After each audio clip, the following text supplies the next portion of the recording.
Hello friends, welcome back. I hope you all are doing well and enjoying your painting journey. Today I want to talk a bit about watercolor. Watercolor is one of the oldest and most expressive painting medium. It has been used by artists, explorers and architects for centuries. But despite its elegance, it's often misunderstood. Many see watercolor as delicate, soft, even easy. But watercolorist knows it's one of the most demanding medium. It doesn't allow you to hide your mistake. You can't paint over errors like you can do with oil and acrylic. And that's exactly what makes it so profound. What is the nature of watercolor? Okay. At its core, watercolor is a dialogue between control and surrender. You load your brush with pigments and water and touch the paper, and from the moment you must let go of complete control. The water decides how the colors flow, how it dries, and where it blooms. You guide it, but you don't dominate it.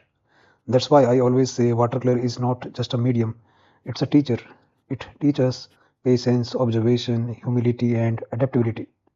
It teaches us to slow down and really look at the texture of a tree, the way clouds shift, or how light moves across a mountain. Watercolor practice is not about creating a masterpiece every day. It's about showing up with your paper, your brushes, your time, and your attention. It means making space for mistake, for messy sketches, and for experiment that may not work. That's the only way to grow. Like yoga and music, consistent practice build muscles memory and confidence. The more you paint, the more your hand understands the pressure and timing. The more you observe, the more your eye catches shift in tone, form, and light. Start small. Do 5-minute sketches. Paint the small tree in morning light and again in the evening. Try different types of paper like cold press, rough, hot press. Notice how your brush behave with more or less water. All of it is practice and all of it matters. Okay, let's talk about materials. People often ask me which brush or pigment should I buy for better result. While good materials do help, the truth is the magic lies in your practice, not your tools. A simple brush in the hand of someone who paints regularly will always produce more soulful work than expensive tools rarely touched. Instead of buying more, use what you have. Push your tools to their limits. Get to know your favorite paper. Explore the edges of a single color. That's how your bond with the medium depend.